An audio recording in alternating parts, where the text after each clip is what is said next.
Hello, CM World. Welcome to Beyond the Chat, where we introduce you to some really phenomenal, some of the greatest marketers I know, and that would be the guest of our weekly Twitter chat. If you are joining us and you have come over from the wonderful CM World Twitter chat that we had today, thank you so much. And if you're new, welcome, welcome, welcome. I am Monina Wagner. I am the community manager for the Content Marketing Institute. If you are not familiar with us, CMI's mission is to advance the practice of content marketing. We do that with our blog, with our weekly Twitter chats, live streams like this, our events, Content Tech Summit, and Content Marketing World. And we are just so happy to have you here and as a part of our community. Today, our guest is Amy Balliett. I am so excited to have her on.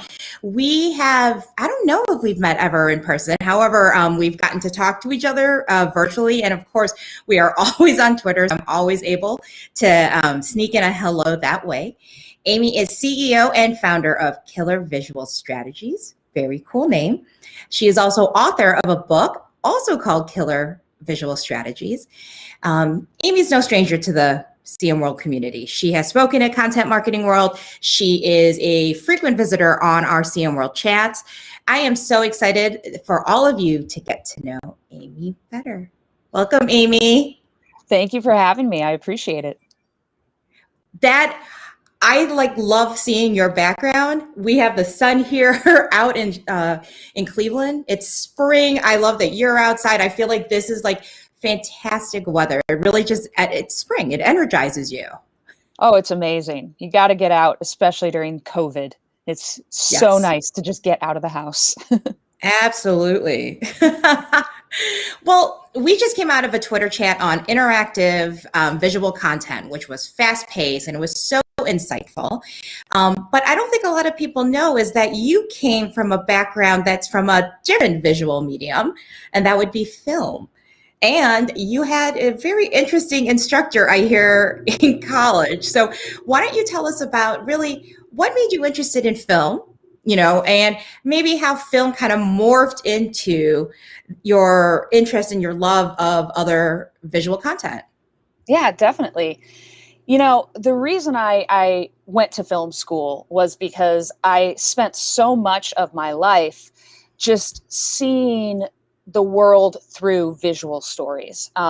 Anything that would happen to me, I would kind of reframe it from a third person perspective and think about the video angles that there might be, the camera angles. And I just fell so in love with what you could do through film, how a different angle could bring a different message to an audience. Like Hitchcock was so good at taking the medium of film and displaying such subtle information through his visual choices and his cuts and his edits that he didn't have to put certain information in his scripts. Instead, he would subtly just build so much tension through his visual choices and the way in which he would light a scene or edit a scene. And so I really fell in love with that and wanted to do that. And so I went to film school. And I went to film school originally at Wright State University in Dayton, Ohio, but they were still focused on original film, and it was 2001. I wanted to move digital, and it just so happened that Cleveland State University was doing an experimental film program. I'm from Cleveland. I wanted to head right back to Cleveland and go to CSU, and the experimental film program had brought in some of the best teachers ever. Basically, it was Spike Lee's film crew. So I got the opportunity to learn about film through the director of photography for myriad Spike Lee films, the head of sound for myriad Spike Lee films.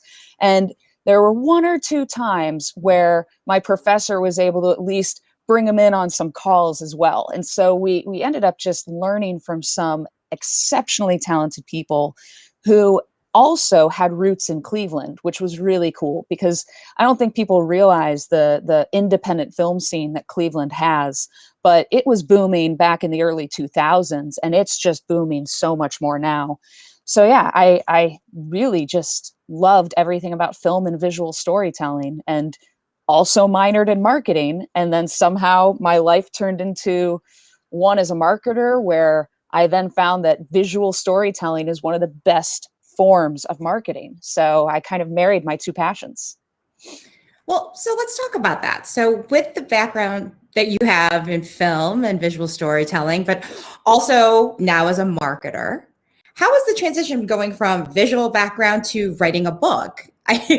Were there challenges even as a marketer creating content all the time? Were there challenges that you didn't expect? Was it all, I would love to say it was all roses. Was it smooth sailing going to authoring the book?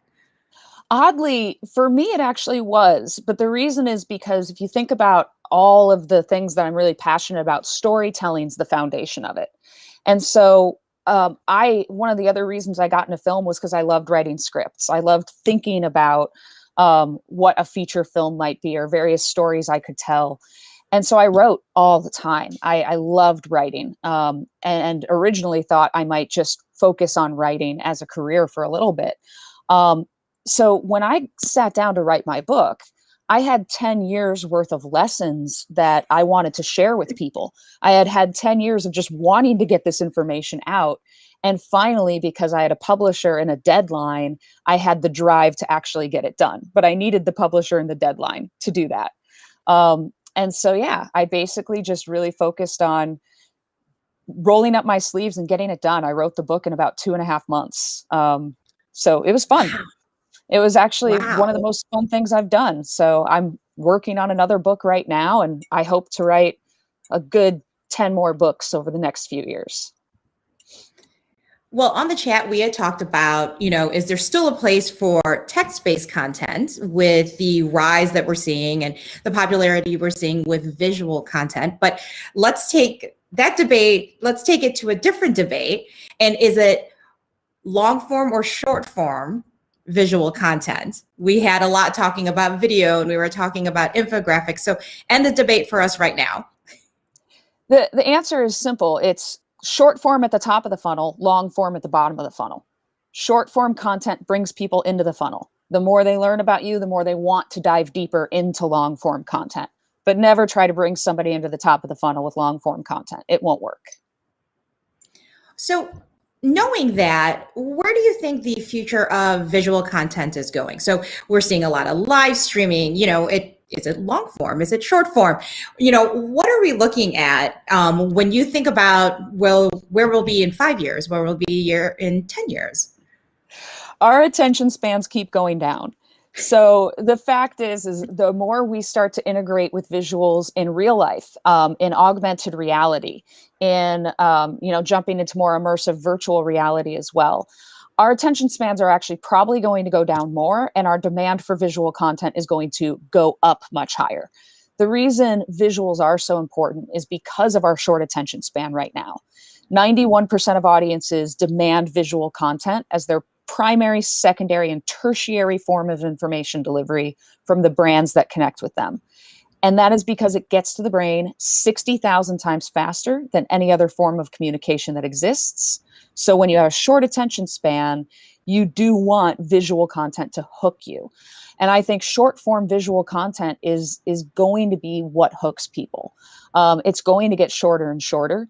Hopefully it doesn't get so short that it stops being valuable. We still have to deliver value with the content that we put out there, but you can do that in 15 seconds or less. And so it's important to identify, what works in 15 seconds, a good animated GIF.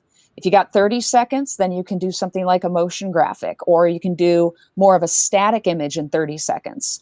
So you really have to consider just the attention span of your audience on the channel that they're looking at and deliver content that fits that exact time-based attention span. But 5 years from now, shorter is going to be more in demand than it already is.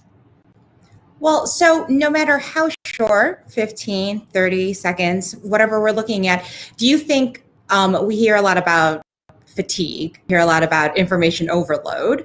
Do you think that plays into that at all? I think it's driving it, actually. When you think about information overload, it's the fact that we have just so much content at our disposal. And the reason we demand visual content today is because of that. It's because we don't have the time to read everything in front of us. We're craving and begging for ways to get that information faster, to get that information easier. That's why animated video is still one of the most popular forms of connecting with somebody and marketing to people, because it spoon feeds information to us. And so we want passive information delivery. That's where visual content really, really has its value. So I think information overload is not visual content isn't going to fatigue us. Visual content is the answer to the problem. Visual content is what energizes our already fatigued psyche.